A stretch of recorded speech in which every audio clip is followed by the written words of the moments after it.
So you're a second year med student, and how old are you right now?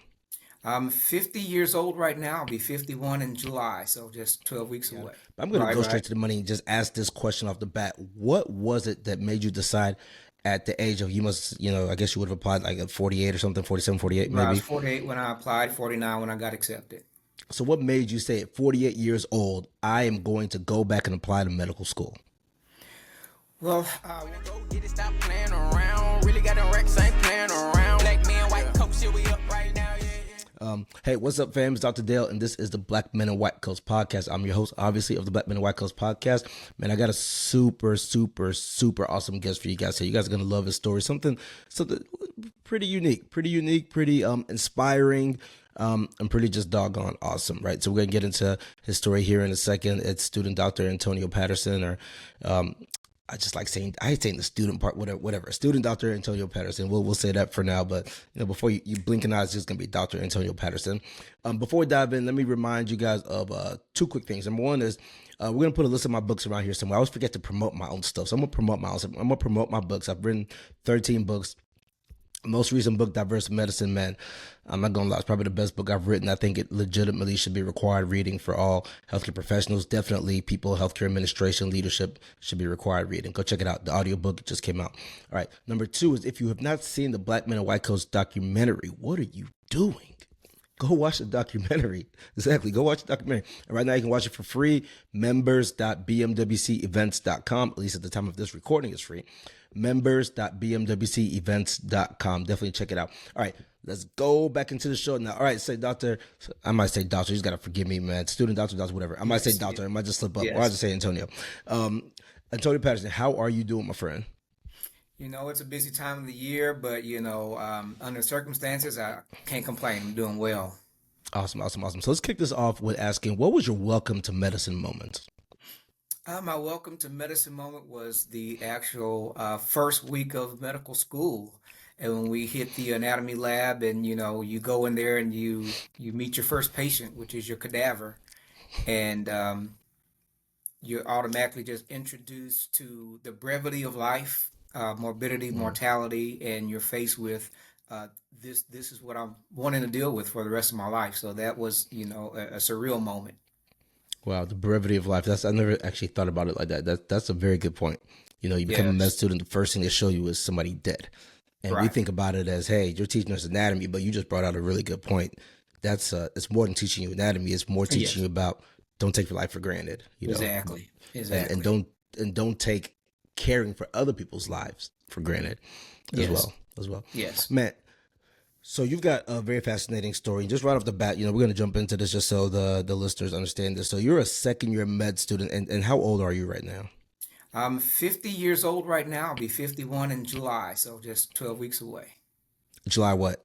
July 4th. 4th Fourth of of July. July, Hey, baby. hey, there Yes. you go. So I'm July, so you're a couple weeks in front of me, July. So off the bat to the listeners, I'm gonna look right in the camera right there to the listeners. I'm gonna tell you, Right. it's never too late to pursue what you want to pursue, right? And that's the story we'll Never, get today. never. Never too late to pursue your dreams, pursue your journey. So I'm gonna go straight to the money. Normally I like to kind of go back to when people are young, yada yada yada. But I'm gonna Right, go right. straight to the money and just ask this question off the bat. What was it that made you decide at the age of, I guess you would have applied like at 48 or something, 47, 48 Right, I was maybe. 48 when I applied, 49 when I got accepted. So what made you say at 48 years old, I am going to go back and apply to medical school?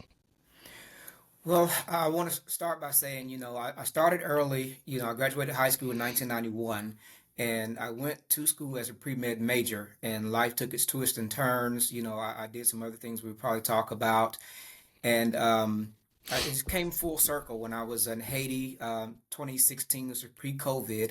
I was there on a medical missionary trip, and there was a young boy. He was about 4 years old, who had fallen into a fire. And you're seeing this kid who is in intense pain. His mother's there. She's wanting everybody who can to help. And I had this background in science, a minimal medical knowledge, and at that moment, I couldn't do anything. And I kind of felt like with everything that I've seen, everything that I know, I should be able to help this kid, or at least help the doctor help this kid, and I couldn't. And something just told me then you should be. And that was the moment. It's kind of like when I get back home, I'm going back in. So that's kind of how I came back at this age to medicine. So hey, let's go ahead and stay in this topic since we're on it, right? And we're gonna go straight to the mic. This is what the listeners want, and then we'll kind of Right. go back to your youth and kind of lead back up to it. So those discussions, I mean, first of all, that's phenomenal, and thank you for doing that. That's something that's important, right? When people talk about why do you go into the field, it's like you were Yes. feeling that desire, that need, that hey, I can do more. I want to do more. I don't want to be helpless in these situations. I think that's awesome. Right. Now, so you have that experience. Are you married? Yes. Yes. You have that experience. You say you want to go to med school. You've got to go back home and have this discussion with somebody else. Yes. How did that go? I'm very fortunate to have a wife. We met in college, so she knew the track that I was on originally. She was also pre-med, and I went from pre-med to theology. She went from pre-med into business, and there were glimpses and times in our relationship. We've been together 26 years, married 23, 24 this year. And there were times when I would always say, I kind of feel like I'm going to go back to it. I kind of feel like I'm going to go back to it. And so I went into theology. She was fine with that. Then I went into education. I taught high school biology for a few years. I went back to that track, and she was fine with that. I went back to get my bachelor's degree. She was fine with that. I went to get my master's degree. She was fine with that. And then came the whole med school thing. And there was a little pause there, because you're thinking about, we already have her student loans, my student loans. We have a daughter that's in college now, and then just the timeline. You're looking at 4 years of medical school, and then possibly 3 to 7 years of residency, and but like I said, I'm fortunate to have somebody who knows my journey. She understood my why, and she said, "Hey, if this is what you want to do, it's not you go forward, it's let's go forward. We all want to be on this journey together." I love that, man. Nonetheless, it wasn't a just okay, let's go. It was there's some thought put into that. As it should be, right? So, I mean, what I picked up from that is you've had a spouse who's been extremely supportive, which is essential for anybody who wants to do Oh anything great yes, in life. But however, yes, when it came time for the big decision, you had a wife who was introspective. You had a wife who was right, thoughtful. You had a wife who would sit down and go through this mental exercise with you to make sure that as a right, unit, the family was making the right decision. right. I think that's the way it should be. That's the way it should be. A Indeed. lot of fascinating stuff that you said that I love to get into with the theology and then the teaching. But and let's ramp back up to let's rewind back to the childhood. Okay. So you're a child. So you graduated. You said high school in 1991. So you'd have been a Right. kid that grew up in the late 70s, 80s, 70s, Yes. 80s. Yeah, 70s, 80s kid. Tell me about that. What kind of kid were you? What was the climate like? Where did you grow up and stuff like that? What was the climate like where you grew up? So I always say I'm from everywhere and from nowhere. My father was in the military, and Yeah, okay. so being a military kid, you move around a lot. I was born at Fort Benning, Georgia. I think it's been renamed now, but I was born there, 1973. So you're looking at coming out of the civil rights movement. Martin Luther King was killed 5 years prior, so there was the racial climate was still kind of brewing there, still some anger. Um, but I think I had a normal childhood. I was fortunate to be raised, with both my parents. Military father, drill sergeant. So you can kind of think of what that is. Mother was a military nurse. That's actually how she and my father met. He had gotten injured in Vietnam, and so when he came home, she was his bedside nurse. And so I came out of that love story. But I So was that's a fast. So that's fascinating. kid who So was I was always fascinated with how things worked. And so that got me into a lot of trouble. I didn't get into the kind of trouble that most boys got into, fighting or, picking at girls or whatever. It was always, bringing a dead frog in the house, trying to bring it back to life, or, trying to fix a bird's wing, or, I had a ant mound that I collected in an aquarium, and I wanted to see how the ants made tunnels. And my mother would find those things in my room, so I was always in trouble for being a kid scientist, so to speak. I was the kid that wanted the National Geographic. subscription for Christmas, and I wanted the microscope and the telescope and the chemistry set. So um, that kind of put me out with a lot of the guys my age because they weren't into that. They were into sports Mm. and building BMX bikes. That was the thing in the '80s. Skateboarding. Oh I yeah. was in the house. Trying to make volcanoes with baking soda and vinegar. So that was kind of how I was as a kid. And but my parents did foster that. They saw that there was something there. They thought I was going to go into engineering because I was always taking it. When I was a kid, we had cassette players. Oh yeah. And so before there was a double cassette player, I figured out how to rig two cassette players together and dub one cassette to another cassette. So that's the kind of kid I was. Yeah, I remember that stuff, man. I remember that. Just the other night, actually, I still have VHS Oh, VCR tapes. Still, I got a whole yes. stack of them. I forgot I had them. I just opened up my little thing, TV stand. I was like, oh my goodness, I've got all these Right. tapes from like the early '90s. Um, I don't know if I have any cassettes anymore though. Any cassette I tapes? still I don't have know. some. I've got to have them somewhere. Actually, I got to find them. They're probably in my parents' house, man. Probably my parents' house. Probably worth a lot of money. Well, Yeah. maybe not now, but in the future. In the future, oh yeah, I got to dig them up. I'll tell you, in my work office, we have an 8-track player. Okay. 8-track Oh player. yeah. So we got even old school, more old school. So did you know your parents were fostering that stuff, your curiosity, your education. Did you know Right. at that young age that you wanted to be a medical doctor, or was it just kind of like, hey, I just like the way things work and figuring stuff out, or did you know it was Yeah, at that medicine time it was already? more so, I just like the way things work, like to figure things out. My dad used to tinker around with cars, and so, we take things apart and fix it. So it's just that fascination. It was actually later. So I was 15 years old, and I was kind of moving from kind of the science stuff towards the sports. Wanted to be an athlete, so wanted to play high school football. I'd play some little league flag football, just because I didn't want to be shunned by the guys. I still wanted to everybody wants to be accepted, so I wanted to try. Now to give you some context, I was always the smallest and shortest kid in my class. I'm 5'5", I weigh 150 pounds now, and so sports just wasn't in the book for me, but in order to maintain friendships and be in those circles, I did try. So Yeah. ninth grade, this is 1987. Um, my father had just retired from the military. We moved to Mississippi.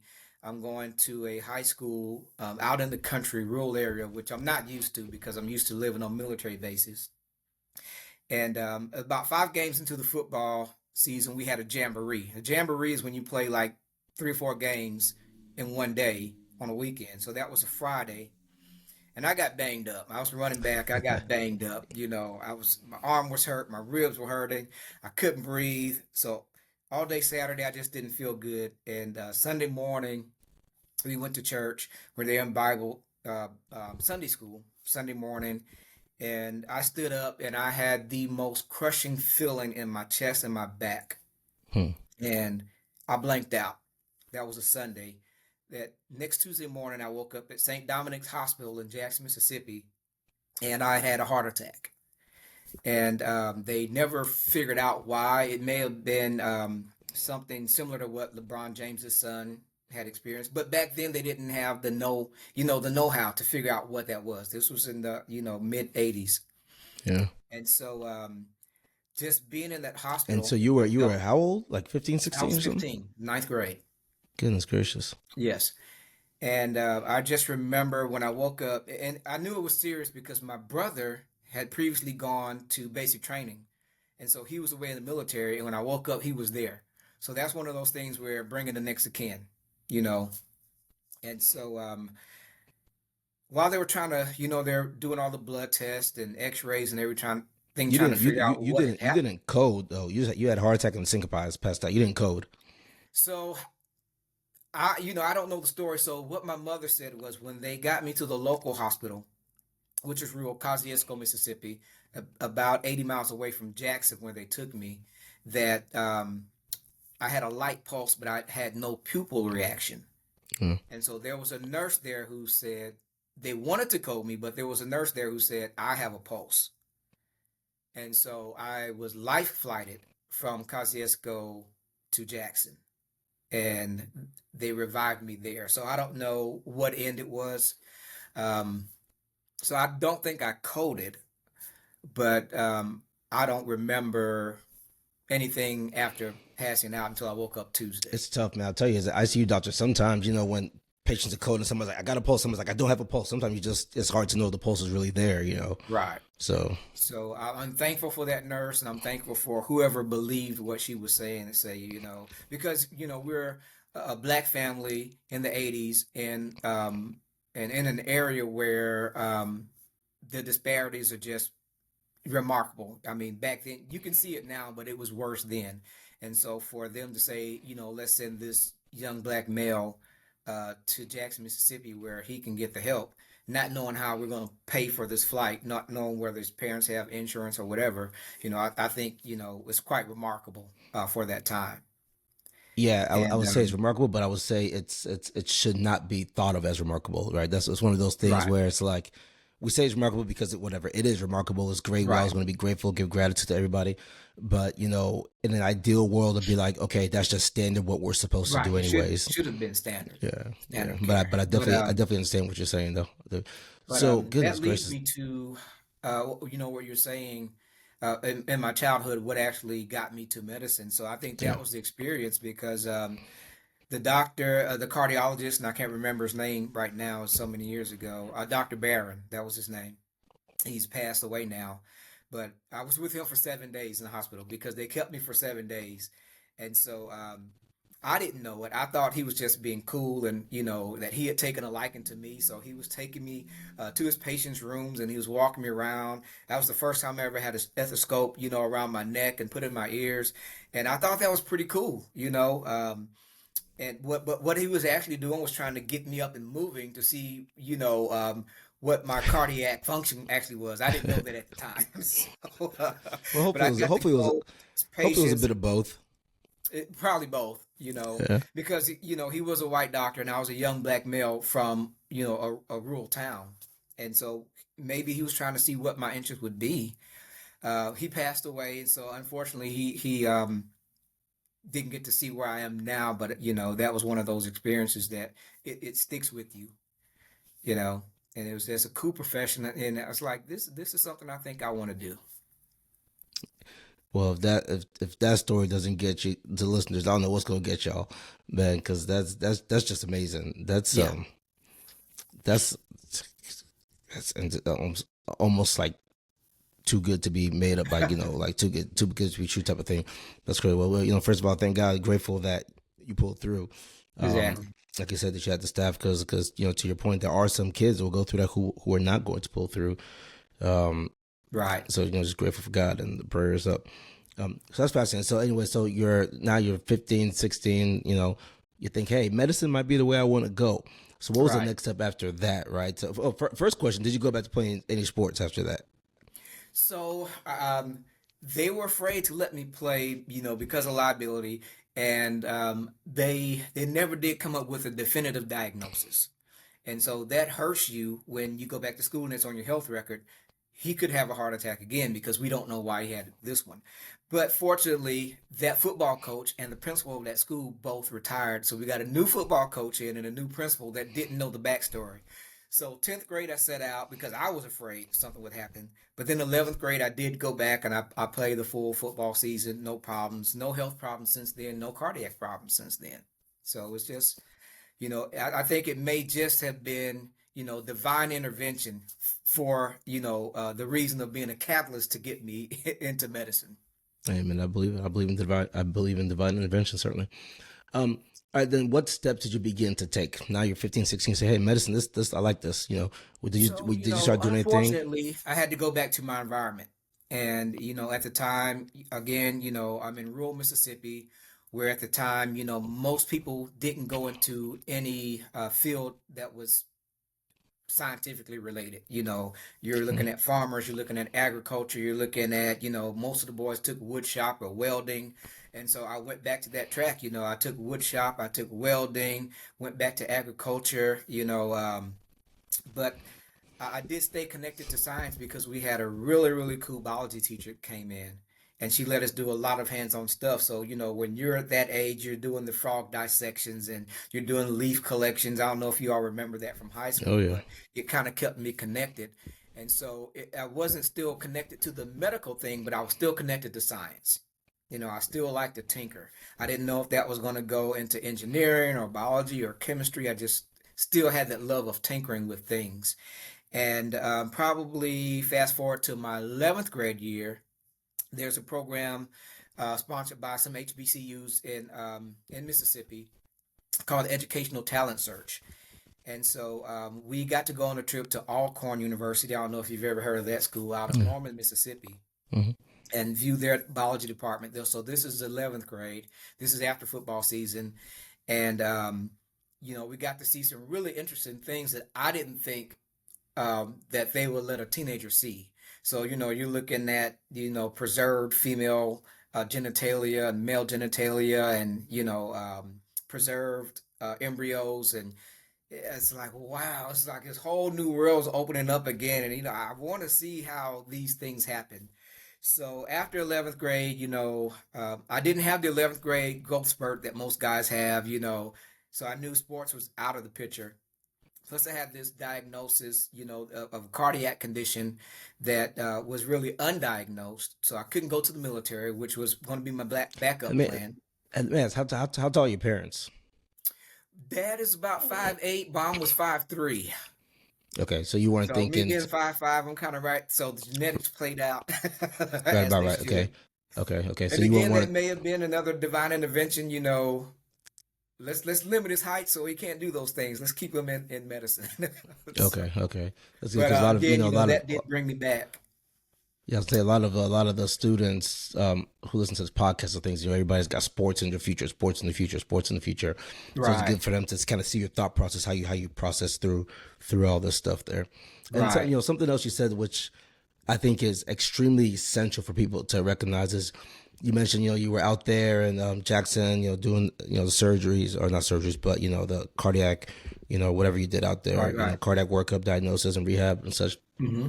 Come back to your hometown. Your hometown does not have the same options. Your home environment Right, doesn't have the same options. It reminds me of something that right. Jerome Adams said in the documentary, Black Men and White Coats documentary. I forgot exactly what he said, but pretty much like the choices you make are 100% dependent on the choices you have Exactly. around you. So 100% even if you true. did want to keep on doing all these things, I mean, certainly there's always a way. There's always a way. Okay, I'm going to admit that. But to your point, the things that were of easier access, your Right. surroundings, didn't necessarily lend the most opportune hand to you just exploring medicine when you probably really wanted to. Exactly. Exactly. It's all about exposure. You know, um, if you never see it, then it's not a possibility.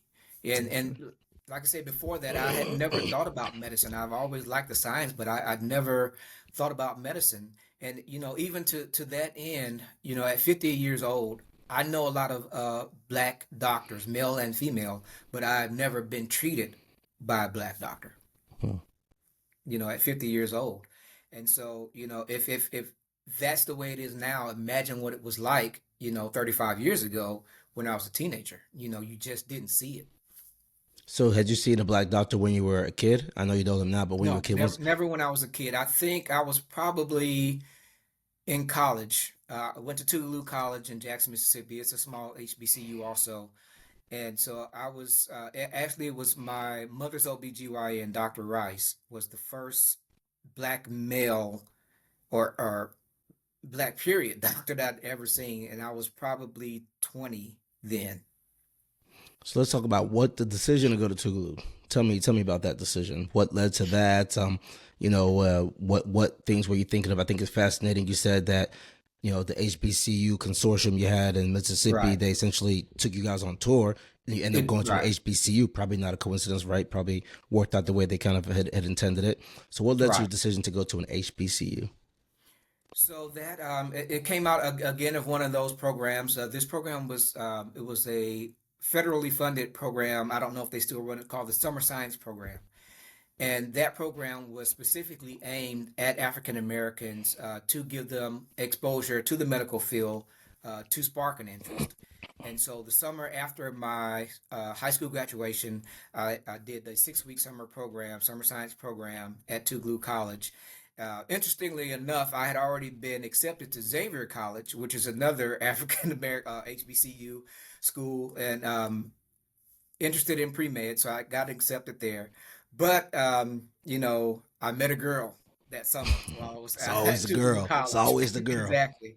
And so she was in the program and she had gotten accepted to Tougaloo. And so she was like, well, you'll be close to home, you'll be close to me. So, and of course you had to be also accepted to Tougaloo College to become a part of that program. So it's kind of a backdoor thing. I applied like I wanted to go there just so I could get in the program, and then I was gonna get out. And so I followed this girl there. We dated the first semester, and then we broke up, and she left. So I was stuck there too, glue. Well, like you said, hey, yeah, there's reason for everything, man. Because Say Tuka was where you ended up. That's where you met your now wife, right? Exactly, Yeah. exactly. Hey, there you go. All right, so Tugalu, did you start off? I imagine you started off pre med, I did. I right? started off pre-med. I did 2 years pre-med, and then probably the end of my sophomore year. So a little backstory on that. So I've always been in church, kind of raised in a church family, not super religious, but go to church every Sunday, go to Sunday school every Sunday morning. And so I became a church musician. So I was a pianist, church pianist, and when I was in college, I was also doing that. And then I started teaching a Bible study at the beginning of choir rehearsals. And so that kind of led me down the path to ministry. So I kind of felt like I was called to ministry, started studying theology on my own.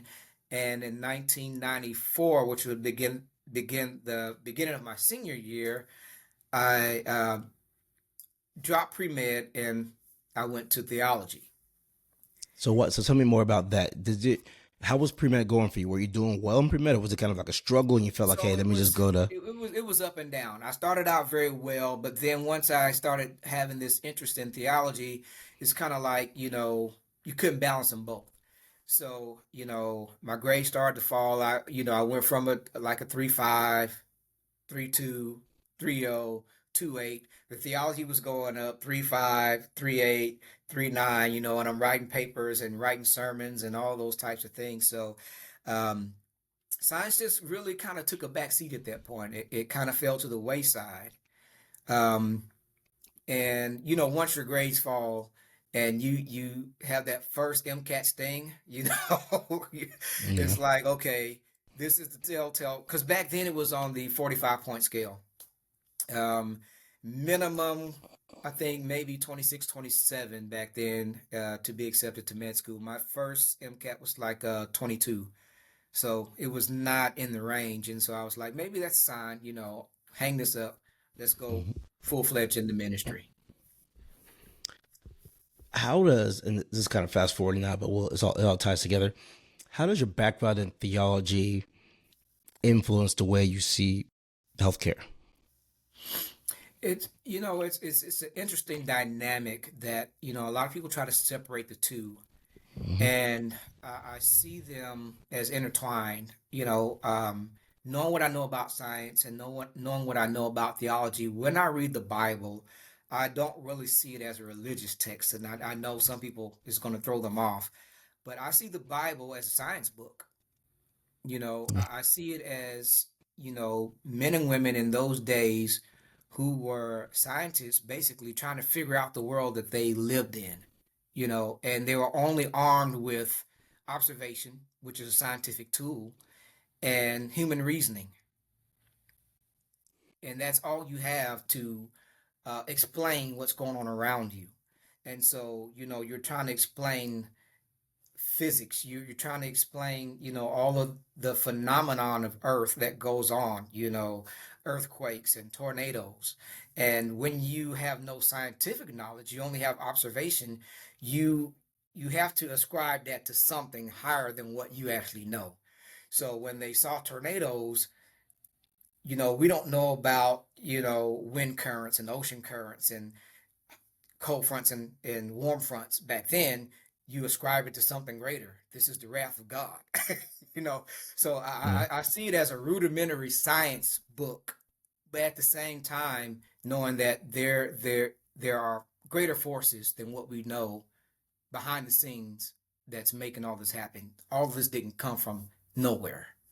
So I see it from, both perspectives, both a religious perspective and a scientific perspective. And, I think I have a wherewithal now to kind of bring those two together. Yeah, I view it as religious, historical, Right. and definitely the scientific thing.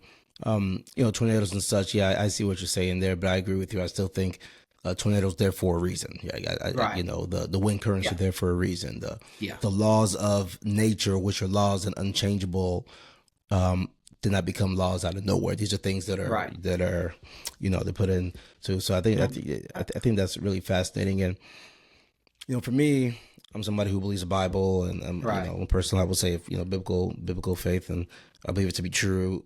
And when I think about, I had this discussion with Emmanuel McNeely, whose episode will either has been released or will be released, from the time the listeners are hearing this. I love what he says. Like it really influences kind of the way we love on our patients even more. Right. When you take that approach, it's a more, for me, it's more patient centered. I'm not going to say I hold myself to a higher standard than anybody, because I don't know the standards that anybody else holds themselves to. But Exactly. I just know that my personal standard is higher, because I'm always constantly going back to thinking, okay, how would Jesus have approached the situation? Like, am I Right. praying for my patients, right? I always have that in the back of my head, and I believe it just makes me a better doctor overall, and Right. some of the things that I wouldn't Because be you able to get realize individually. that you're dealing with God's creation, Yeah, right? We are limited in what we know, in all that we know, and we have learned a vast amount, and we're still discovering things daily. We have to realize that still there's something greater at work that we probably will never be able to figure out. On what I like to call this side of eternity. But we have been given this responsibility to deal with creation, and I believe that God is um, very serious and very intimate with His creation, and so it's a privilege for us to be able to work with life.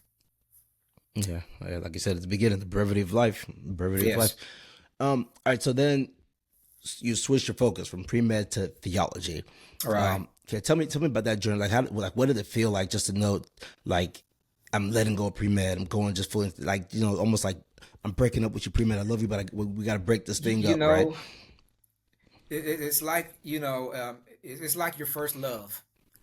You had your first love, and it breaks your heart, and you go to this other thing, but you always remember that first thing. Um, and for me, it was kind of a competition between the two, because first of all, you can't say no to God. When you hear the call of God, you're not going to say no. I don't want to do that. I want to do this, right? As a matter of fact, I remember kind of going back to the situation when I had the heart attack. I kind of felt like that was the beginning of the call right there. That God was trying to get my attention. To really come this way. When you're a teenager, there's a whole lot of other things at work, but I believe that was the initial call right there. That because I was in church, I was a musician, and when you're a church musician, all the girls like you. You're the older people like you, and you have this position in church. I remember the deacons gave me a key to the church, because I could go in, and I was 15 years old, and I kind of felt like I was running things, but I had the heart attack. It was kind of like God, like, okay, let's calm this Oop. down, put this in perspective, okay? This is not just something you do to gain popularity, Yeah. and so It's not about you. It's about God. We're this not is glorifying definitely man. We're not glorifying about you. God. And I kind of felt like God was saying, if you're going to make this about you, I want to show you how quickly I can get you out of here. Yeah. So, Woo. if that doesn't get your attention and wake you up and shake you up a little bit, then I guarantee you some of the things that I was doing that I shouldn't have been doing as a Christian and as a young man, when I got out of that hospital, I that was it. So I wasn't a bad kid anyway, but I wasn't going to go and drink beer with the guys and smoke cigarettes or do those kind of things, because I knew God's got His eye on me, guys. So and that was pretty tough, but then going back again, like you said, breaking up with science and going to theology, I just kind of, it was a call, you know, and I felt like I was going to be better for it. In the back of my mind, not really knowing how, I kind of felt like medicine was always going to be there. But what God is saying do right now at this point, I was 19 years old. I was 20 when I preached my first sermon. And I just felt like, hey, this is a mature decision to make. Always follow God first, and He'll put everything else in line. Yeah, trust in the Lord. Um, so and it's working out. He brought Yes, you back full yes, circle yeah. to where you've been. So, what advice would you give to a student who's a pre-medical student? They want to be pre-med, but you're starting to feel this. It might not be theology, but you're starting to feel this inkling towards, well, maybe I should do that. What advice? Right. And I think this is a challenging question, so I'm really interested to hear if you can give me something like on the spot. What advice would you give a student in that situation, right, who is struggling? Do I leave pre-med and go with this, or do I stay the course with the pre-med when they have this inkling something else is calling them? Follow the call. Follow the call first, because the call is what pulls your heart. Um, Science is interest. It's my personal interest. Something that I like, especially as a kid, and as a young person, a teenager. But when you have a call, that's a whole lot different than a goal. It's a call is different than a life goal. It's different than an ambition. It's something that, in my estimation, you have to do. It's like it's your service to humanity. It's your service to the God that created you. Is just to say yes. And for some people, that's a lifelong calling. For me, it was 25 years, that I gave to the Lord, and then one day He said, "Okay." When I was in Haiti, He was like, "Remember this? Remember, you wanted to do this. I didn't forget about you, and because you answered me, or so to speak, you God doesn't pray, but it's like you did what I wanted you to do for me, so now I'm going to do what you wanted me to do for you." It's like when he called Samuel, he's calling for Samuel. Samuel said, "Here I am." It's it Exactly. it's and you could say he's putting you in a position to do what you want to do, but at the same time, I don't know. I'm not going to ever presume to know what God thinks and how God functions. I know His ways are Exactly. much higher than mine, but I would say you never know. Maybe that time was preparing you for something that's to come. Exactly. Um, is it you never know. You might have been prepared for such a time as this, so it Right. might be preparing you for a perfect time that maybe it's happened already in your medical career, or maybe it will happen. It's going to be pretty cool. To see Right. throughout the whole Bible, that's God's preparing people for that time, preparing people Exactly. for that time. Exactly. That's awesome. Um, all right, so this 25 years, your theology and teaching. So, what does that look like? This 25 years, is it mostly So preaching, teaching, and it was the most interesting time of my life, because again, I'm a person who's full of interest, right? So I'm mm-hmm, doing everything. I'm still doing music during that time, and then a little bit of backstory on that. So after I met my wife in college, I met her father and found out that he also was a gospel musician. Eddie Jones. He taught music at the University of Arkansas, PhD in music, and so now I'm building a greater relationship with my future father-in-law than even with my wife. And so that's another God thing. And so I went back to my hometown of Mississippi, and I started a nonprofit program to kind of give kids an out, kind of like what was done for me. And so I did that also. Um, and as I was doing that, I was tutoring a young girl in chemistry, and someone found out that I was tutoring chemistry. I didn't even have my bachelor's degree at this time, because I'd done 3 years of science, but I didn't complete the program. And so I'd gone to theology, but I still had my science background. So I'm, tutoring high school kids in biology and chemistry. And one of the girls' parents said, there's a school over here that needs a biology teacher. And at the time, Mississippi had a shortage of teachers, and they were doing emergency licenses. And so, because I had this 3 years in biology, I completed all the biology 101, 102, 201, 202. They're like, you can come and teach on an emergency certification, and you can decide whether you want to teach full time or not. And so that was in 2008. I started teaching. The school decided, hey, if you want to go back to school, we'll pay for whatever it takes for you to get your bachelor's degree, and then you give us 2 more years. And So she's doing a good another job. God thing. So I get to go to school for free. They pay for it. I get to go back to my alma mater, to Glue College. And so 2008 to 2012, I was a high school biology teacher while I was pastoring because I started a church. Me and my wife planted a church from the ground Oh up wow. and running this nonprofit program, and doing the music. And then at the same time, me and my wife were having kids. So, we were So young, had a family. med school's a breeze now. Med school's a breeze compared to real life. It was, I look back now and my wife and I both laugh. We don't know how we got through that time because it was so busy, but I enjoyed the work so much. You know, I was teaching biology, which again brought me back to, that first love, so to speak.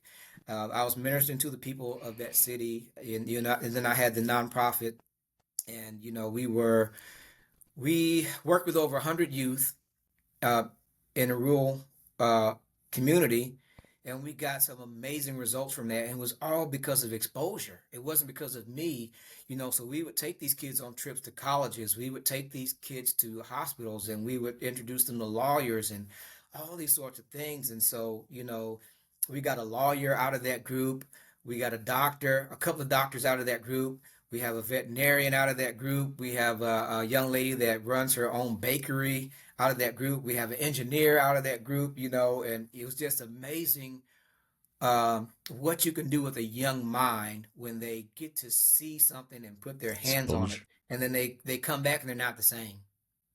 Not the same. It's that And exposure, that so, exposure, yeah, man. that was the 25 years of just doing the work, community work. We ran the nonprofit for 8 years free. We never took a dime for it. My first teaching salary was 22,500. Well, With a goodness family of gracious. three. And I had a little salary from the church. Maybe combined, I made 30. Yeah. Combined, and it was rough, but I got to see how people live. You know, I got to see the needs of the community because I became a community member, so to speak. And I think you talk about God putting you in a position to mold you for something later down the line. I think those were the years that He was preparing me to come back to medicine.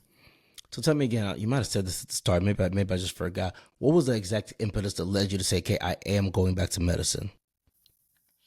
So that was the medical missionary trip to Haiti. Haiti, okay, with the young So man, the fire, the burning, and the things of exactly, that sort. exactly, Okay. So now, what, 50 years old, right?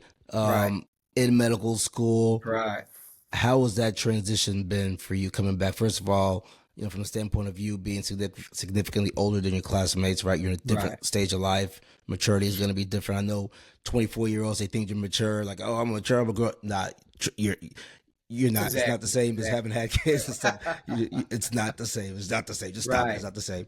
So how has that right. transition been now for you? I think it's been a blessing again.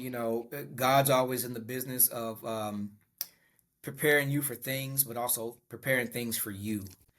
And so you come into school, and your immediate social circle is not students; it's the administration. Hmm. Because my deans, both of my deans and I are the same age. We both have all of us have kids in college, so they know what it takes to get an older person through medical school. And so it's kind of God's way of walking you in through the back door, and you get this favor, with those people who are your peers. And so they're saying, hey, we know the students who are excelling, and we know who to pair you up with, who to pair you up to study with. These are some kids who have worked out some study methods that maybe we haven't seen before. So, we're going to pair you up with them. So, but then when I get with these kids, so to speak, they're adults, 24 to 26, Hmm. but they see me like they see the deans. So they give me this respect that they wouldn't give the other classmates. So they don't call me Antonio, they call me Mr. Patterson, which, I don't really want that in medical That's school. I want to be a interesting. classmate. But because, I'm seeing as I'm seen as an elder, so to speak, to them, and so I get that respect. And so, I have students all the time. They'll say, "Hey, we know making Anki cards is hard, especially for an old guy like you."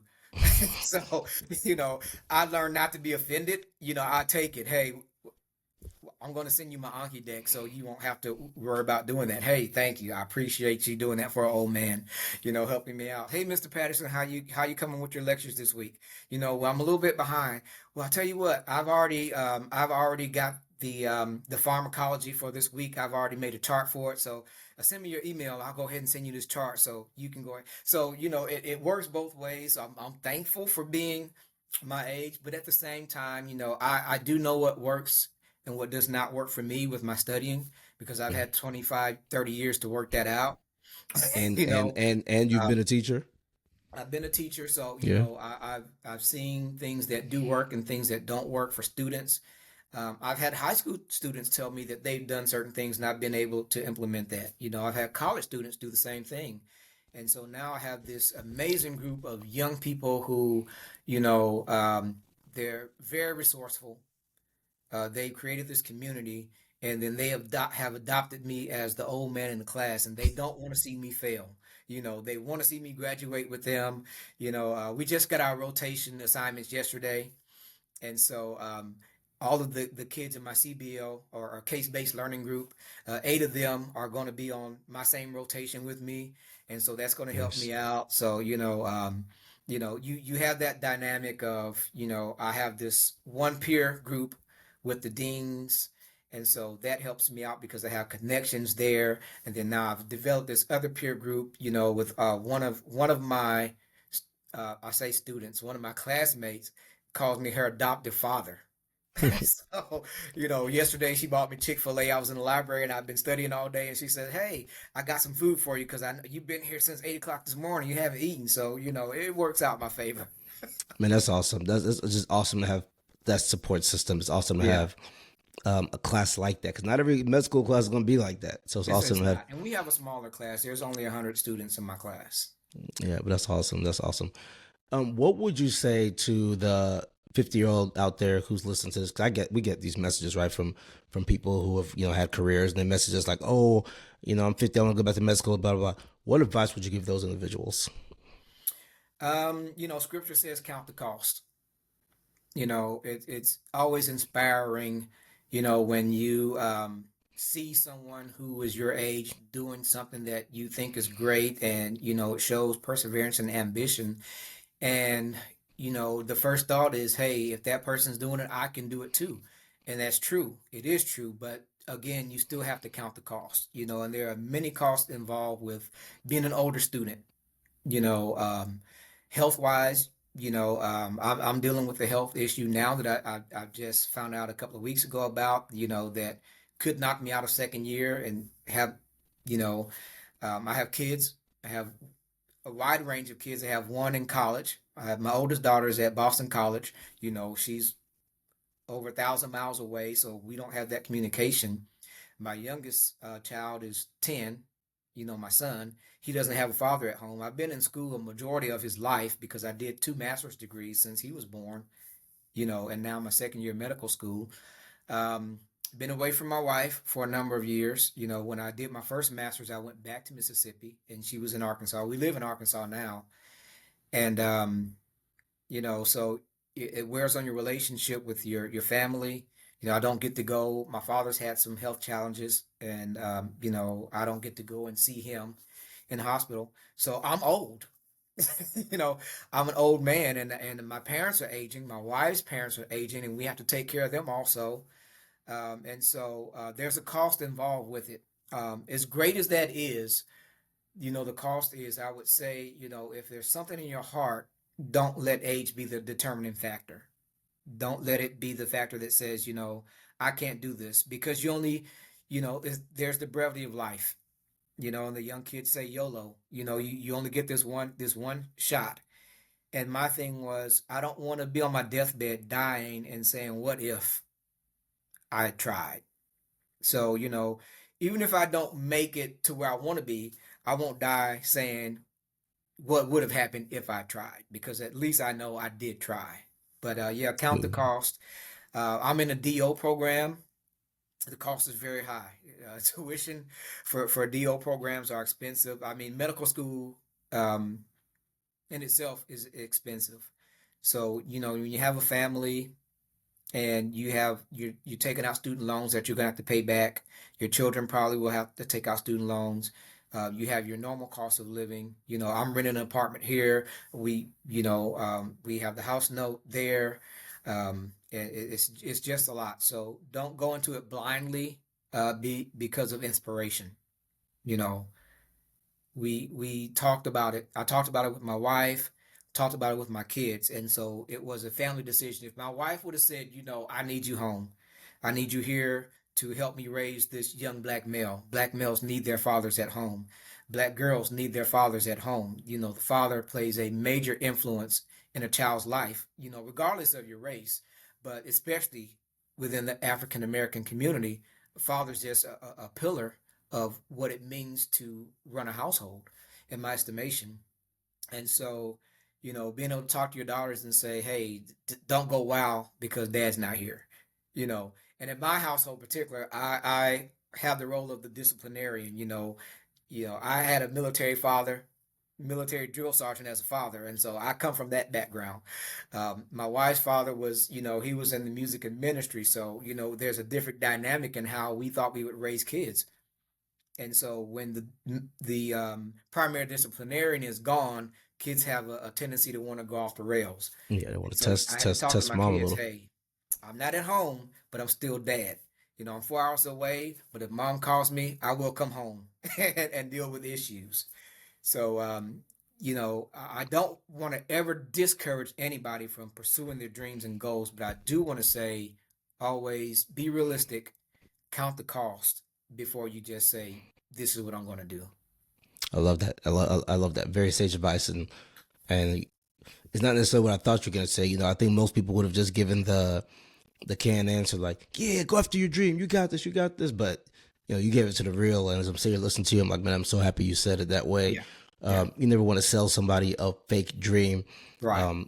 Being clear that it's still possible. You can definitely do it. 100%. You can do it. Yeah. However, know what you're getting into, because med school is not a cakewalk. It's not. The money, and in your case, for me, it wasn't a cakewalk, and I didn't even have a family back then, right? So, I mean, by the time you add all that stuff in, yeah, you count that cost, man. I love that you said that. Exactly. Well, I really appreciate your time. This has been, insightful, and this has been just an amazing perspective on a variety of things from I don't want to call it a second chance, but what people might call second chances right after your heart attack, to Right. Your calling, to knowing where your calling is, and chasing your calling, Right.